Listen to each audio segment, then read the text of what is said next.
Qu'est-ce que tu cherches?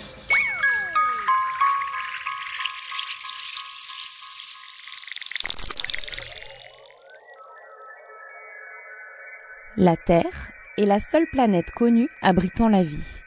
Et toutes ces formes de vie ont en commun d'être faites de cellules, l'unité de base du vivant.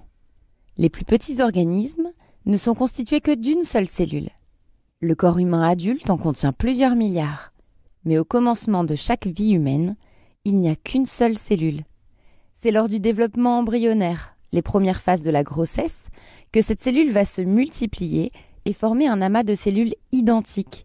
Ces cellules vont ensuite progressivement se différencier et s'organiser pour former des structures différentes comme la tête, le corps, les organes. Mais on ignore encore quels mécanismes sous-tendent cette organisation. À l'Institut de biologie du développement de Marseille, Pierre-François Laine, biophysicien au CNRS, travaille aux frontières de la biologie et de la physique pour élucider ce mystère de la vie.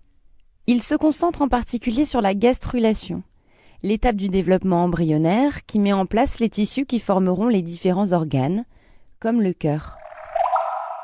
La gastrulation, c'est le moment le plus important de la vie. C'est pas la naissance, c'est pas le mariage, c'est pas la mort. Le moment le plus important de la vie, c'est la gastrulation. Avec le projet AdGastrulo, Pierre-François et ses équipes tentent d'identifier les mécanismes et les signaux qui permettent aux cellules de s'organiser pendant la gastrulation.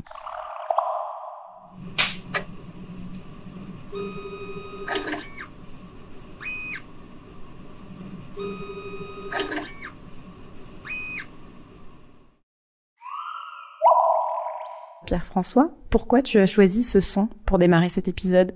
Ce son, ça correspond au mouvement de l'objectif de microscope. Et c'est un son qu'on entend souvent dans l'équipe parce qu'on observe les objets vivants et on les regarde avec des microscopes qui nous permettent de regarder les détails des mouvements des cellules et d'observer comment les organismes se développent ou comment les cellules s'assemblent pour former des tissus fonctionnels. AdGastrulo, c'est un projet dans lequel vous faites intervenir beaucoup d'imagerie. Est-ce que tu pourrais nous décrire une des images que vous obtenez ? Alors les images que l'on obtient sont des films. C'est une animation qui nous permet de regarder la danse des cellules lorsqu'elles vont commencer à former des structures visibles qui correspondent au stade précoce du développement des embryons. Alors ça ressemble à une foule colorée où les cellules sont au touche-à-touche, changent de voisine, migrent, se déplacent sur des grandes distances pour ensuite former des structures reconnaissables. Ce sont des couleurs ajoutées. Alors c'est pas multicouleurs, c'est souvent 2-3 couleurs quand on regarde des films, des systèmes lors du développement. Mais c'est quelque chose de très animé. Et en regardant les trajectoires, en regardant comment les cellules interagissent, se touchent, puis ensuite s'éloignent, on arrive à comprendre comment elles vont former une structure lors du développement. Et toi, tu t'intéresses à une phase en particulier du développement embryonnaire. Est-ce que tu peux nous en parler ? Alors dans l'équipe, on s'intéresse aujourd'hui principalement au stade très précoce, celui qui va générer l'axe primaire. Pour schématiser, au début, on a une boule de cellules, une centaine de cellules qui forment un agrégat sphérique. On ne sait pas où est l'avant, où est l'arrière, où est la tête, où est la queue. Et puis, par auto-organisation, par des principes qu'on ne comprend pas encore, la boule va se transformer en un objet allongé avec un pôle qui va être le pôle postérieur d'un côté et le pôle antérieur de l'autre. Ça va créer le premier axe. Et cet axe permet aux cellules de se positionner et former les premiers organes. Quand je dis permet, c'est que c'est les cellules elles-mêmes qui créent l'axe. Donc je m'intéresse à ces premiers instants, à ce qu'on appelle la brisure du symétrie, comment on va finalement d'un système où il y a une symétrie radiale, cette boule sphérique au début, et puis la transition vers un état allongé. Ce qui est remarquable dans ce système, c'est que le destin des cellules n'est pas décidé très tôt dans le développement. Ces cellules sont pluripotentes, elles peuvent donner tous les types cellulaires. Elles ne reçoivent pas une information qui va leur dire très tôt dans le développement, toi tu seras cellule du cœur, toi tu seras cellule du système nerveux. Là, c'est par l'interaction, dans le système mammifère, c'est par les interactions entre cellules que le système va s'auto-organiser. Par exemple, un des organes qui est formé très tôt dans le développement, c'est le cœur. Et il est formé pendant la gastrulation. Alors, qu'est-ce que c'est la gastrulation? Un célèbre chercheur néo-zélandais, c'est Lewis Wolpert. Il disait que la gastrulation, c'est le moment le plus important de la vie. C'est pas la naissance, c'est pas le mariage, c'est pas la mort. Le moment le plus important de la vie, c'est la gastrulation. C'est un stade pendant lequel on va créer les premiers tissus qui vont donner les différentes parties du corps, la peau, les organes internes, le système nerveux. Les cellules n'ont pas de GPS. Il faut qu'elles se retrouvent. C'est un peu comme nous, quand on est dans une foule vraiment très nombreuse, on ne sait pas se repérer.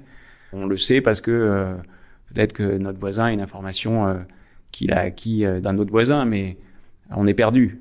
Les cellules sont capables par les interactions, de se retrouver et de s'organiser collectivement. Donc c'est un moment très important, puisque c'est un moment pendant lequel on va créer les premiers plans du corps.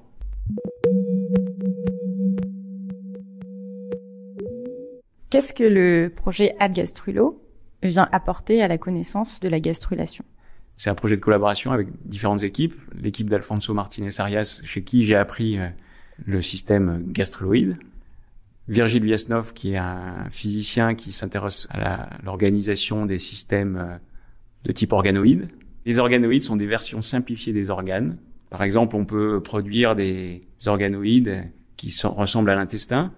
Les gastroloïdes sont aussi des organoïdes, mais des organoïdes embryonnaires. Avec des gastroloïdes, on peut créer des structures qui ressemblent à des structures cardiaques. On peut aussi créer des structures qui ressemblent aux vertèbres. Et on essaie de pousser les méthodes pour imager la danse des cellules lors de la gastrulation. Quelles sont les applications concrètes du projet AdGastrulo? Les approches qu'on développe, elles sont transférables à tous les systèmes organoïdes.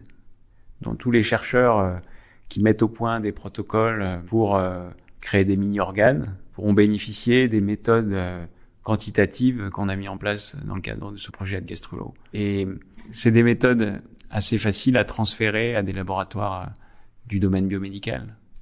Donc ça pourrait être utilisé en dehors du domaine de la recherche fondamentale. Qu'est-ce que vous avez déjà réussi à observer et à apprendre de la gastrulation avec ces techniques d'imagerie que vous utilisez? Bon, il faut imaginer que on regarde un groupe de cellules en train de s'organiser. Donc les cellules se déplacent sur des grandes échelles et on a observé que les cellules au début ont des mouvements plutôt incohérents, assez aléatoires. Et puis à un moment, il y a un mouvement collectif. On voit un écoulement qui va générer un pôle, c'est le pôle postérieur. Mais il semble aussi qu'il y a d'autres cellules qui, elles veulent échapper à ce postérieur. L'image, c'est un écoulement au milieu de la boule, et sur les côtés, il y a des cellules qui vont recirculer pour aller peupler ce qui va devenir le pôle antérieur. Et on sait maintenant, par exemple, que ces cellules qui recirculent, qui échappent à ce pôle postérieur, elles sont des cellules qui vont donner des structures cardiaques. Dans AdGastrulo, on regarde des stades jusqu'à entre 3 et 4 jours. C'est là que il y a la formation du premier axe. Alors il y a une des observations qu'on a faites, que Cham Tilly a fait dans l'équipe, un peu par hasard, par curiosité. Cham a gardé les gastroloïdes plus longtemps, 6-7 jours. Et elle s'est rendue compte que on observait des structures qui battaient dans les gastroloïdes. Donc des prémices du cœur avec une cavité, des tubes, et ça c'est une observation fortuite au début qui maintenant nous excite beaucoup. Ça voudrait dire qu'on serait capable de créer un cœur en laboratoire? Alors on n'en est pas encore là. Il y a d'autres essais utilisant des organoïdes qui essaient de créer des structures cardiaques. Un cœur, c'est déjà un organe assez complexe. Finalement, le cœur, c'est une pompe. Mais il faut que ça soit vascularisé, il faut des tubes, il faut des muscles. Donc c'est déjà un organe avec différents types cellulaires. On est tous excités par ces observations Et on a un projet qui démarre pour comprendre la formation du cœur en utilisant les gastroïdes en particulier, pour comprendre les stades précoces du développement, comment les cellules choisissent de devenir des cellules cardiaques lors du développement précoce. Et une des forces des gastroïdes, c'est que c'est des systèmes très reproductibles et il y a des malformations cardiaques qui sont liées au stade précoce du développement. Donc si on a un système in vitro qui nous permet de reproduire le développement cardiaque, on pourra mieux comprendre l'origine de ces dysfonctions. Tu as d'abord étudié les mécanismes cellulaires chez la drosophile avant de t'intéresser aux mammifères. Pourquoi tu as commencé par la drosophile ? J'ai commencé par la drosophile après une rencontre avec un chercheur qui est dans cet institut, Thomas Lecuy, qui avait fait une observation qui m'avait fasciné. Et je me suis dit, pourquoi pas essayer de comprendre cette observation par des approches physiques. C'est l'histoire de rencontres. Et puis de m'être dit, j'y vais, j'essaie de comprendre cette observation. Donc j'aurais pu commencer sans doute avec un autre organisme si j'avais fait une autre rencontre à ce moment-là. Alors ensuite, pourquoi j'ai choisi d'aller vers les mammifères ? C'est aussi une affaire d'une rencontre. En fait, c'est il y a 7-8 ans, j'avais envie de démarrer un nouveau projet. Donc je suis parti une année à l'étranger pour commencer une nouvelle recherche. Et puis je suis allé voir un chercheur, Alfonso Martinez-Arias, qui avait mis au point un protocole pour mimer le développement embryonnaire chez les mammifères. Et le système m'a fasciné. Dans une petite cuve, il mettait quelques cellules ensemble, et alors que c'était pas dans l'utérus, comme c'est le cas dans le développement des mammifères, l'agrégat de cellules était capable de s'auto-organiser un peu comme le fait l'embryon. Et cette observation m'a fasciné. Je me suis dit, j'ai envie d'y aller. J'ai envie de comprendre les principes physiques de cette auto-organisation cellulaire qui conduit aux premières structures des mammifères. Est-ce que ce projet a suscité de nouvelles questions ? La géométrie des embryons. Si on compare les différentes espèces, la géométrie initiale des embryons est différente d'une espèce à l'autre. Humain, au stade précoce du développement, on commence en forme de disque. C'est le cas aussi du cochon, du lapin, de beaucoup d'espèces chez les mammifères. La souris, sa forme initiale, c'est une coupe. Le poisson, c'est plutôt une demi-sphère. Et pourtant, malgré ces géométries initiales différentes, elles vont toutes créer un axe dans lequel les cellules vont s'organiser pour créer des différents organes. Et on veut comprendre, dans un projet qui commence tout juste, comment la géométrie initiale affecte la formation des axes. Donc on passe d'un questionnement sur une espèce à une question sur finalement l'évolution des espèces et s'il y a des mécanismes qui sont communs aux espèces. Pierre-François, si tu n'as plus rien à rajouter, je vais te remercier. Merci beaucoup. Qu'est-ce que tu cherches est un podcast produit par le CNRS.